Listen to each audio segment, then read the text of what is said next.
Hi, I'm Reuben, and I help drummers go from feeling confused to confident so that they can play effortlessly in the flow of music. Now, if this sounds like you and you want to be that person, then like, subscribe, hit that bell for notifications, and come on this journey with me. Today, I've got a wonderful video for you. It's really fun, and it's something that anyone at any level can give a go. Basically, the whole idea is to get your fingers more engaged with your drumming so that you can more easily play repetitive notes with one hand. Now, this is what it looks like.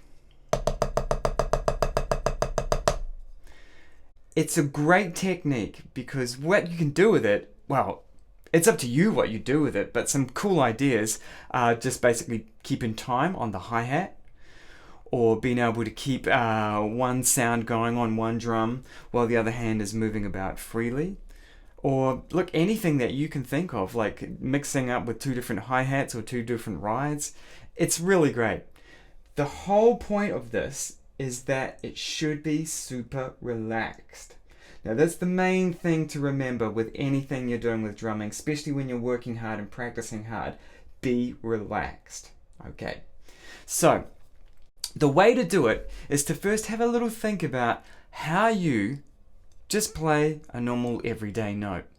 If you're like most drummers, you tend to move a lot from the shoulder. Now, I'm not going to say that that's a no-no, but really it's a bit of a no-no. And the reason being that most of the time with drumming, you're at a volume where you only need to move probably maximum from your wrist. If you need to get really loud and put a bit more arm power in, yeah, then you can move from the elbow. And look, if the song is really slow and really loud, then yeah, you can move more from the shoulder. But obviously, for fast and delicate or fast, really consistent notes, you want to be using these guys. Makes sense, right? Big and slow, use your whole arm. Fast and delicate, maybe fast and quiet, you want to go for fingers. So this is how we're going to look to get these fingers working for you. It's pretty easy. Now you've got to make sure that your fulcrum is sorted. Your first finger and your thumb have this nice little spot here where the stick can move. So ideally the stick's moving up and down that way.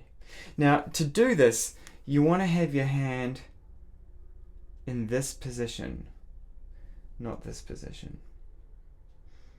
Both are good, and we'll talk about that in a future video, the differences.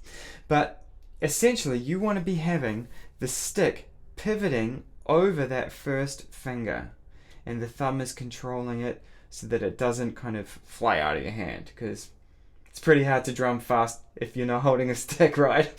It's not ideal. So, okay, so from there, what do? Well, you can see easier in this hand. You're going to play a note down from the wrist, and when the stick hits the pad or the drum, there's going to be some natural rebound that wants to happen. So ideally, we're going to maximize that rebound with a flick. Now the whole secret to this is keeping these three fingers engaged with the stick. They don't come off. So the stick has room to move in the hand. It's not hitting my palm. It's got room to move up and down like that. And so essentially it will feel very uncoordinated at first, and that's fine. The main thing is don't tense up. You've got to keep it relaxed. So this is how you would go about it. You can see here that literally my hand is not really moving, it's just the fingers that are moving.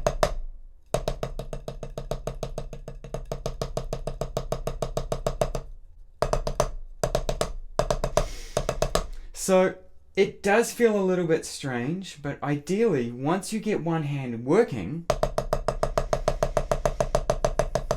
you can just keep going. It's a pretty good little thing to be able to do. And it's a really good workout for the left hand because, or your weaker hand I should say, because obviously they need more help. And it's a great yardstick measuring it against your right hand. How good is your right hand against how good is your left hand? So basically, if your left hand is a little bit dodgy with this, you might find that the tip of the stick is moving about a little bit too much. You might see it, instead of going straight up and down, going left and right. Basically, you just want to keep an eye on that and try and position your hand so that the stick's going straight up and down. Because if it's going straight up and down, then it's rebounding more naturally. If it's coming out to the side, it's kind of being, the rebound is being minimized, because obviously something's going to bounce more if it's going straight up and down. So the cool thing about it is once you get it going, you can do things like this. You can keep it going and drink a coffee at the same time. Hey, isn't that a good skill to have?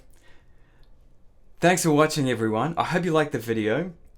Please like and subscribe. Throw me a comment. Tell me what you think. Tell me how this exercise goes for you. And I'll see you in next week's video. Until then, go and kick some butt on your drums.